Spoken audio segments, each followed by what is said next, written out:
My name is Leo.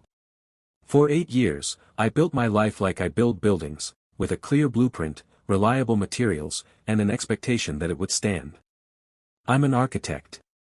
My wife, Sienna, was my perfect counterpart, a graphic designer with a laugh that could soften the hardest line. We met in our 20s, all ambition and easy companionship. Our marriage wasn't a fireworks show, it was a well-designed home, comfortable and strong. We shared everything, even our phone passwords. It was a sign of trust, a digital open floor plan. That trust was the first foundation to crack. It happened on a Thursday morning, with a pale winter light bleeding through the blinds. Sienna was still asleep, her breath soft and even. My phone buzzed. A text from my younger brother, Gavin.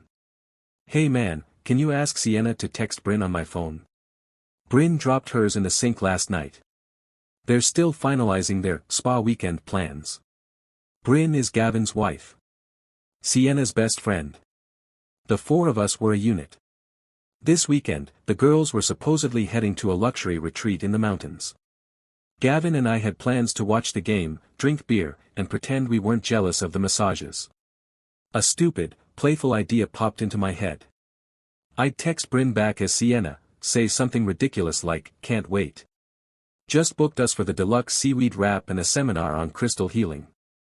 It was the kind of dumb, loving joke we'd always shared. I picked up Sienna's phone from her nightstand. The cool glass felt familiar in my hand.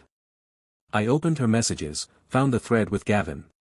But my eye snagged on the conversation just above it. A name I didn't recognize, Rhys. The last message from him was a single, pulsing red heart. Sent at 1:47 a.m. A cold thread, fine as spider silk, spun through my gut. A client? An old friend? But the heart, and the hour. I thumbed the notification open. The world did not shatter. It simply dissolved into a silent, high-definition nightmare. The messages were not ambiguous. They were graphic, explicit, and devastatingly specific. They spoke of rendezvous, of hotel rooms, of acts and desires that belonged in the private language of a marriage, our marriage. I scrolled up, my thumb moving with a mechanical jerk. Photos loaded. Her. In poses and states of undress I knew intimately, sent to a stranger. Him. A man with a sharp jaw and a smirk that felt like a physical blow. The timestamps were a brutal chronology of my own ignorance, 1 a.m., 2:30 a.m., 3:15 a.m. Hours when I was dead to the world beside her, lost in dreams of the future we were building. I put the phone down. The precise, orderly part of my brain, the part that calculates load-bearing weights and spatial relationships, clicked into action. This is data. This is evidence. I felt nothing. A perfect, vacuum-sealed nothing. I went to the bathroom, splashed water on my face, and watched the droplets slide down a stranger's face in the mirror. I made breakfast. Greek yogurt, berries, granola. The crunch was obscenely loud. I woke Sienna with a kiss on the forehead, my lips numb. "Morning, beautiful." You made breakfast?" she mumbled, smiling sleepily. The same smile that had launched 1,000 of my days. It was now a replica, a forgery. Of course. As she ate, her phone, now back on the table, buzzed. Once. Twice. 7 times. I counted. Each vibration was a tiny detonation under my ribs. She excused herself to the bathroom, taking it with her. Through the door, I heard the rapid-fire tappity-tap-tap of texting. The send whoosh sound. 3 times. The sound of my marriage being dismantled, one keystroke at a time. When she emerged, smiling, saying something about being excited for her weekend, I was already a ghost in my own kitchen. I waited until she was in the shower. I picked up her phone. The screen demanded a password. My birthday, our anniversary, both failed. She had changed it. In the span of a shower, the digital open floor plan had been locked down. That's when the feeling hit. Not anger, not sadness. A profound, seismic loneliness. The blueprint was gone. I was standing in a void. I went to work that day. I sat in my sleek office, surrounded by models and schematics, and I stared at a rendering of a mixed-use development. The lines blurred. All I could see was the timestamp, 1:47 a.m. The heart emoji. The specific, crude vocabulary he'd used about her. I'd always prized my ability to focus, to compartmentalize. It was how I managed complex projects.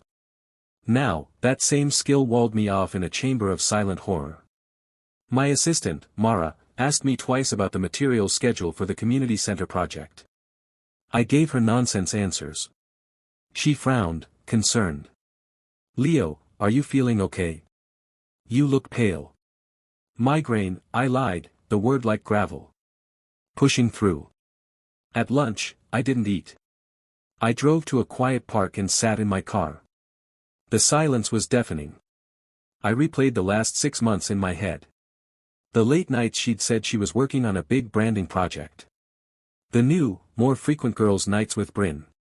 The subtle distance in bed that I'd chalked up to stress, to my own preoccupation with a difficult client. Each memory, once innocuous, now twisted into a clue. A signpost I'd blindly passed. I felt like a fool. An architect who hadn't noticed the termites in the foundation until the whole structure groaned. I thought about confronting her that night. Storming in, throwing the evidence in her face. But the cold, calculating part that had awoken held me back. That would give her the upper hand. It would let her craft a narrative, spin lies, maybe blame me. "You've been so distant, Leo." I was lonely. The preemptive guilt trip formed in my mind, fully realized. No.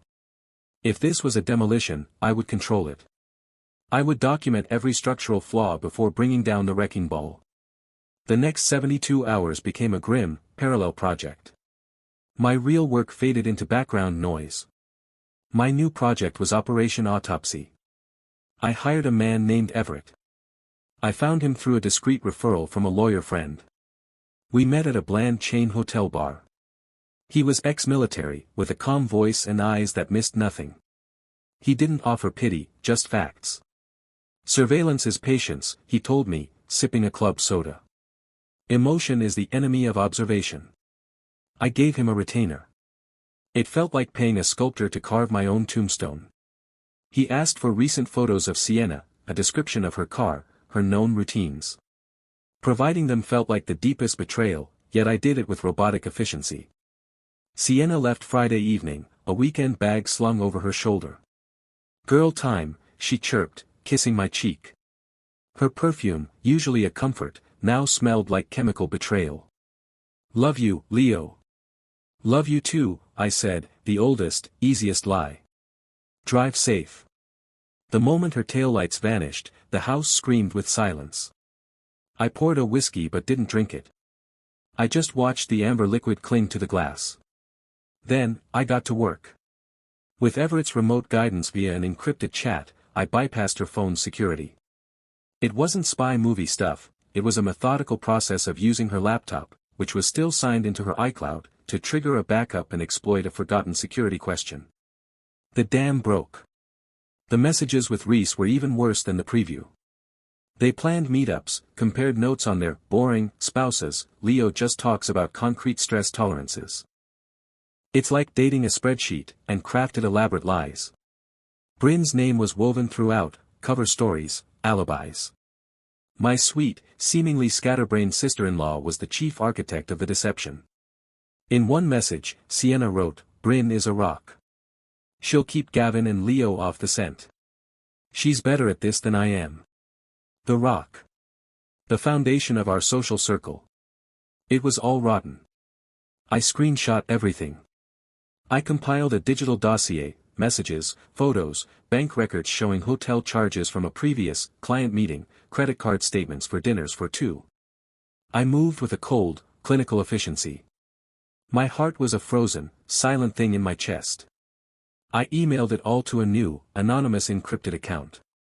The click of the send button felt final. Everett's updates began Saturday morning, a stream of sterile text messages that painted a vivid hell. 10:14 a.m., subjects departed residence in vehicle. Heading northeast, not towards stated mountain route. 11:02 a.m., arrived at suburban shopping plaza.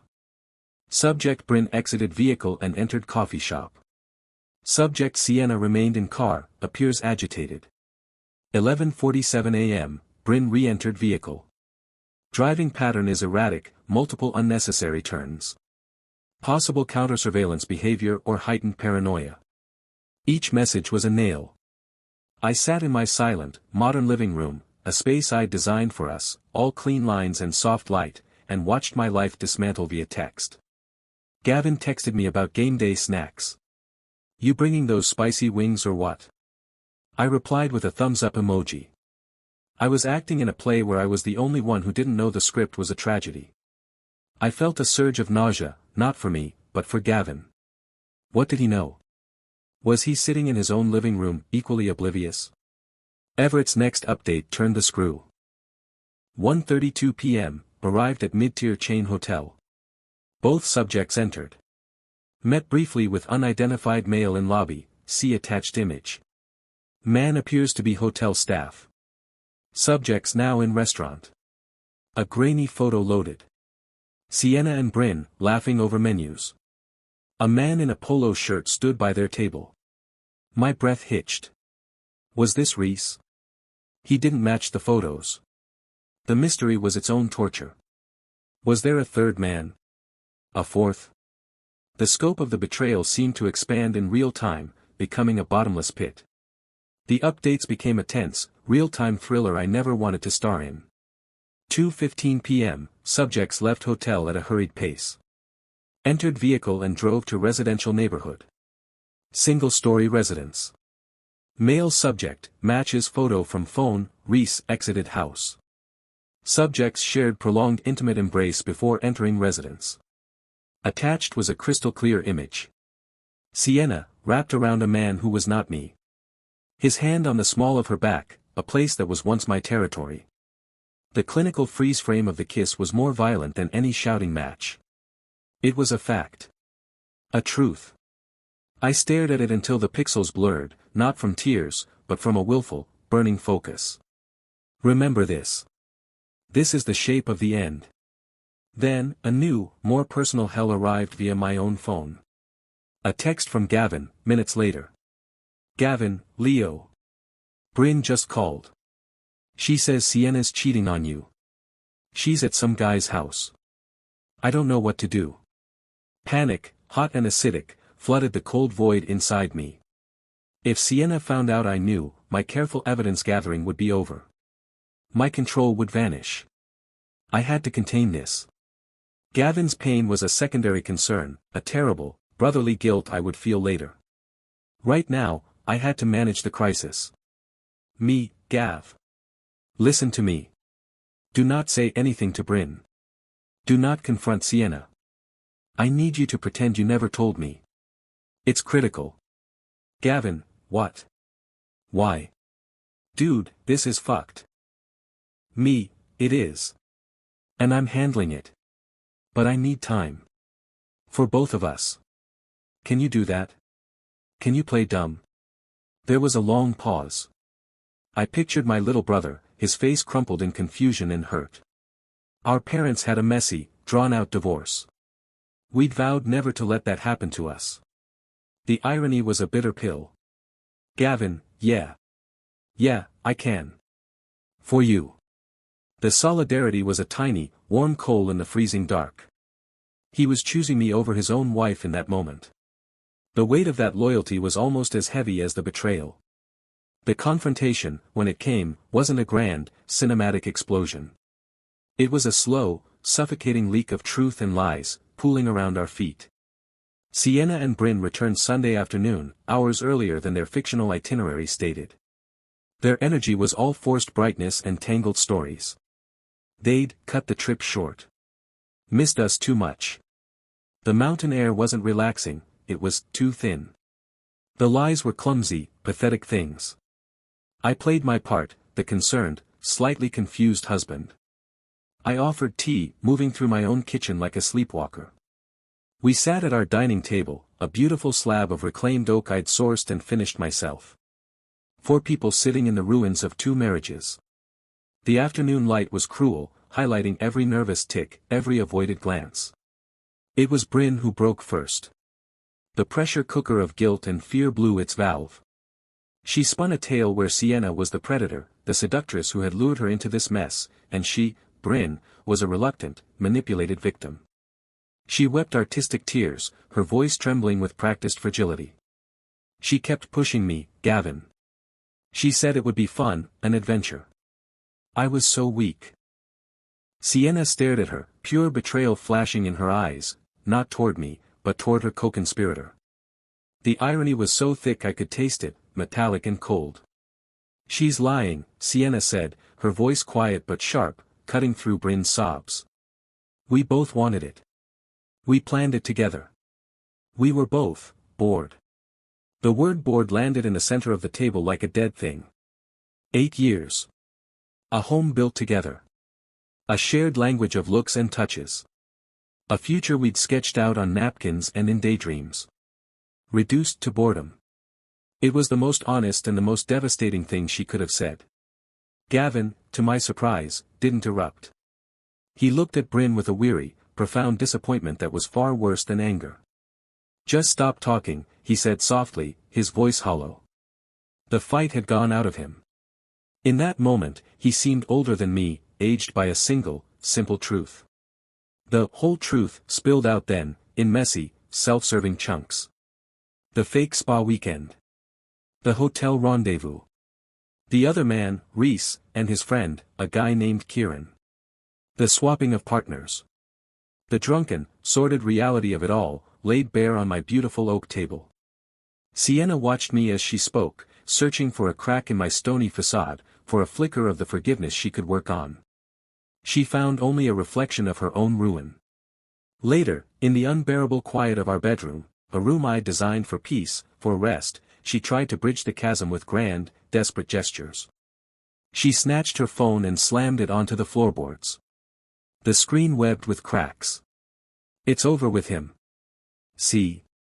I only want you, she sobbed, rushing to cling to me, her body shaking. I peeled her arms from around my neck, my movements firm, deliberate. Don't, I said, the first real, unscripted word I'd spoken to her in days. It hung in the air, final and absolute. Just don't. The following week was a bizarre purgatory.